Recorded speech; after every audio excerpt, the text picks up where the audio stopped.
పాలనలో జగన్ చేసినటువంటి నిర్వాకం మొత్తం హిందువుల మనోభావాలను దెబ్బతీశాడు ఆయన.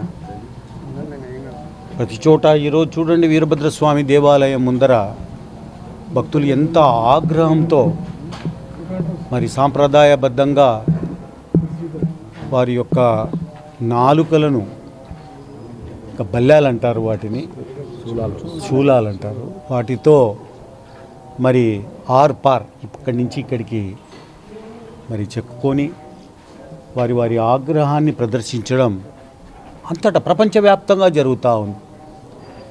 ఇదంతా కూడా నేను ఒకటే చెప్తున్నా, మొదటి నుంచి కూడా జగన్ హిందూ ద్రోహి. హిందూ సాంప్రదాయాన్ని, హిందువులను కూడా కించపరిచే విధంగా, ఆ హిందూ సాంప్రదాయాన్ని దెబ్బతీసే విధంగానే ఆయన ప్రవర్తించాడు. మొదటి నుంచి నేను మొట్టమొదట క్రిటిసైజ్ చేసింది నేనే.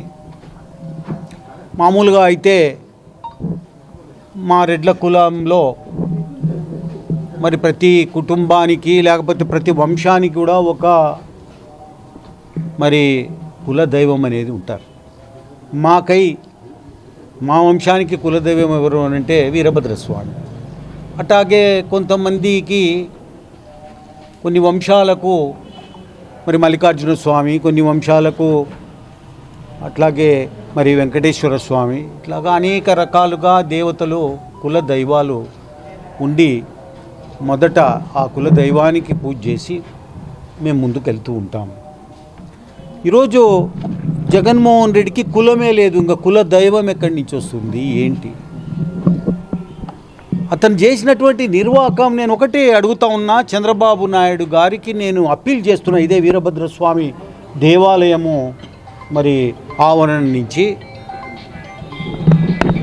మీరు కడప అన్నటువంటిది పవిత్రమైనటువంటి దేవుని కడప, అది దేవుని కడప. ఆ దేవుణ్ణి దర్శనం చేసుకొని కడపలో ఉన్నటువంటి వెంకటేశ్వర స్వామిని, పాత కడపలో ఉన్నటువంటి వెంకటేశ్వర స్వామిని దర్శనం చేసుకొని ముందుకు సాగి తిరుమల తిరుపతిలో ఉన్నటువంటి కలియుగ దేవుడైనటువంటి వెంకటేశ్వర స్వామికి అన్నీ మనం మొక్కుబడులు చెల్లించుకొని దర్శనం చేసుకుంటాం. కడప ప్రధానమైంది, అది దేవుని కడప అంటారు దాన్ని. ఈ దుర్మార్గులు కడప పేరు కూడా మార్చారు. వైఎస్ఆర్ కడప జిల్లా అని పెట్టుకున్నారు, కడప అన్నటువంటి దాన్ని తీసి. ముందు ఆ జిల్లాకు కడప జిల్లా అని దాన్ని రివైవ్ చేయాల్సినటువంటి, వైఎస్ఆర్ అన్నటువంటిది తీసి పారేయాల్సినటువంటి అవసరం ఉంది. దీని మీద ఖచ్చితంగా చర్యలు తీసుకోవాలి. మొదట చేయాల్సింది అదే. ఈ దుర్మార్గులకు బుద్ధి చెప్పాల్సింది అదే. రేపు మళ్ళీ నంగనాసి మాదిరిగా నేనేం చేయలేదు అన్నట్టుగా ఇంకొకసారి మోసం చేసేదానికి, భక్తులను అందరినీ పక్కదో పట్టించేదానికి మరొక్కసారి ఈ రెడ్డి తిరుపతికి దర్శనానికి పోతా అంటాడు. నీకు ఏ అర్హత ఉంది దర్శనానికి పోవడానికి? పాడు చేసి, పవిత్రతను నాశనం చేసి, మా సాంప్రదాయాలను అన్నిటినీ కూడా నాశనం చేసి, ఒకేసారి పవిత్రమైన కడప జిల్లాకు పేరు మార్చి వైఎస్ఆర్ జిల్లా అని పెట్టుకొని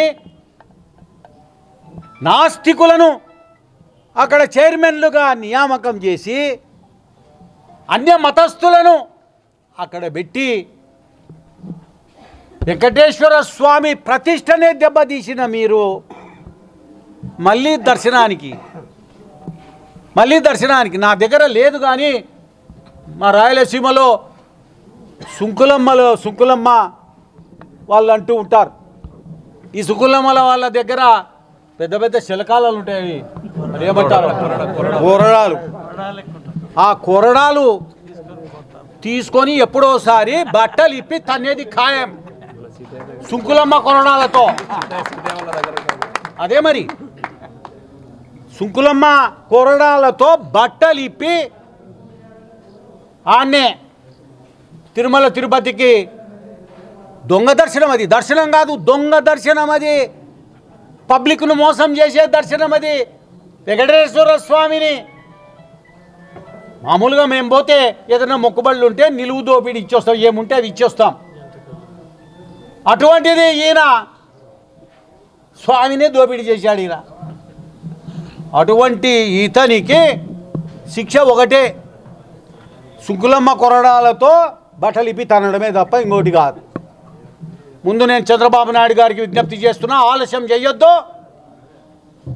వైఎస్ఆర్ జిల్లా అన్నటువంటిది కడప జిల్లా, అది చాలా పవిత్రమైన ప్రాంతం. అది ఆ దేవాలయం దర్శనం చేసుకొని వెంకటేశ్వర స్వామి తిరుమలలో దర్శనం చేసుకుంటాం. అటువంటి కడప జిల్లాకు బ్రిటిష్ వాడు కూడా మార్చలేదు, ధైర్యం చేయలేదు.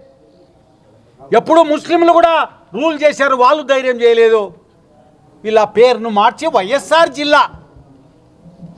ఇంకా ఎందుకు ఊరికే దాని బదులు యాదో కొవ్వు జిల్లా అని పెట్టాల్సింది, లేకుంటే గొడ్డు మాంసం జిల్లా అని పెట్టాల్సింది. ఒకటే శిక్ష.